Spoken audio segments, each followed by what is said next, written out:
I have been in love with Burning Kabaddi through the first 3 episodes. I have found the characters very likable, and I have really enjoyed learning about the sport of Kabaddi. But episode 4 really doesn't sit well with me. What is up, y'all? It's your man, That Dude, bringing you guys another video. I'm giving out subscriptions down below, so if you like Burning Kabaddi, I will be reviewing every episode, and I'll talk about other anime too. You know the basic things, so go hit that button. Also, feel free to follow and hit up on Twitter at DatDudeAnime. In episode 4 of Burning Kabaddi, we are finally introduced to Masato, and so far so good. Masato is very small and frail, but hey, throughout anime there have been so many frail characters who turn out to be ridiculously strong in some way or another, so him being frail didn't immediately raise any concerns for me. I didn't see anything wrong with that, and we see that he is obviously worthy of being captain by the way the other team members show respect for him. They're very differential to Masato, so you know he is worthy of being a captain. Everything was even fine up until and including the welcome back party that the team held for Masato. Now, Tatsuya was being a bit of an asshole, like, dude, you just found out what Kabaddi was a few weeks ago. Who are you to question whether or not Masato is fit to be the captain of the team? But I, for one, don't mind characters being jerks sometimes. Actually, I like characters that can be assholes sometimes or be jerks sometimes. So that part of the episode didn't really turn me off. In this same scene, we get confirmation of just how weak Masato is when Tatsuya challenges him to an arm wrestling match and just straight up wrecks the dude. Like, I felt bad for Masato. Tatsuya didn't have to go that hard. Like, come on, man, you just knocked into the guy earlier in the episode and almost killed him when you bumped into him. You didn't have to try to ram him through the floor in an arm wrestling match, but Tatsuya got his proof that, proof that what he already knew, that Masato is very frail and weak. And so Tatsuya keeps talking shit and keeps talking about how Masato isn't fit to be the captain, and that of course leads into them having a Kabaddi match so that Masato can prove to Tatsuya that, hey, I am worthy of being the captain. I am a strong Kabaddi player in my own right. And this is where the episode starts to go downhill for me. The explanation we get as for why Masato is so good at Kabaddi is absolute bullshit. The guy isn't very fast. He isn't very strong. He's not super quick or anything like that. But what he does is he just moves in a way where you can't predict his movements, and that somehow lulls his opponents to sleep, and he is able to tag them before they are able to react to what's happening. What? Really, that is the best explanation they can give us as to why Masato is so good at Kabaddi.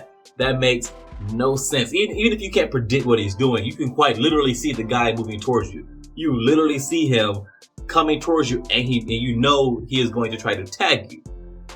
I don't really get how you can fall into a sense of unawareness as to what's going on, and he just tags you before you really recognize what's happening.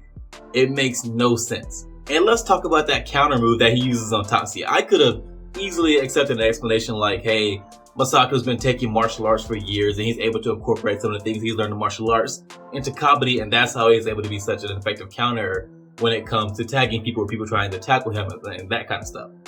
But the explanation we got for that counter move he uses on Tatsuya is that he is able to time his full strength as to when his opponent is going to inhale, and that somehow you inhaling weakens your body to such an extent that super tiny and frail Masato is able to overpower you for a split second.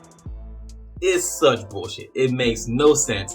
That has no real world application, I don't think. Yes, when you will go to exert yourself your full strength, you typically either hold your breath or exhale, but inhaling doesn't somehow make you just weak all over. That's not how it works at all. It's just, come on, they could have gave us something better than that. I even rewound that scene and watched it a few times to make sure I was getting the right explanation. And yeah, they really try to make the case that Masato is able to overpower people by just timing when they exhale, and when you exhale, you just become a piece of paper or something and can be overpowered by someone who has a medical condition that has caused them to be weak. And to top things off, what really pushed me over the edge in this episode was Tatsuya copying the move that Masato uses that makes it impossible for people to tell what he's trying to do or what he's going to do. And I shouldn't even call it a move, because as for what the show tells you, it is literally the absence of a move. He's just not doing anything that you can you see as a tell as to what he's trying to do. And so it makes it hard to predict his movement. So it is literally the absence of a move. He is not doing anything except just walking towards you in a way that you somehow just can't tell what he's doing. And it really felt like they just entered the zone to me. That's really all it was. They both entered the zone and they're both moving off instinct and whatever, and they can just move in these ways that nobody can predict. And it was just felt like such a deviation from what the show has been in episodes 1, 2, and 3. Now, we're very early on in the show, so the show is not set as to what it is or what it will be. So I can't go too hard on it in this aspect. But in episodes 1, 2, and 3, when it came to the sport of comedy, the show seemed very grounded in reality as far as like explaining the ins and outs of the sport and the capabilities of all the players. And in this episode, it's just like, nah, scrap all of that. We're going to greatly over-exaggerate the abilities of some of these people and give them, quasi-superpower-like abilities when it comes to the sport of comedy. And it just felt very silly compared to what the show has been in the past, these past 3 weeks. When it just comes to the sport, the show was silly overall. But when it came to the sport of comedy, it wasn't that. Now, it being silly isn't necessarily a bad thing. I've said before in other videos, iShow 21 is my favorite sports anime of all time. And that show is silly beyond, ridiculousness. It is very silly and exaggerates greatly the abilities of the characters. And it's my favorite sports anime of all time. So I'm not going to sit here and tell you that a show being silly when it comes to the sport it's portraying is a bad thing, because it's not. This just felt like a deviation from what I came to expect from Burning Kabaddi. And so that's where this episode just didn't sit well with me. Despite the problems I have with this episode, I am still very much in on Burning Kabaddi. I really like this show, and I'm looking forward to watching future episodes. Now that I know that the show is willing to exaggerate the abilities of its characters to such an extent, it won't be nearly as jarring next time I see it. But with that, guys, that's all I have for you on this one. If you enjoyed this video, go hit that thumbs up. And if you are so inclined, subscribe and share. It would help me out a lot. If you didn't like the video or if you disagree with anything I said, let me know why in the comments. We can talk about it. I respond to almost everything.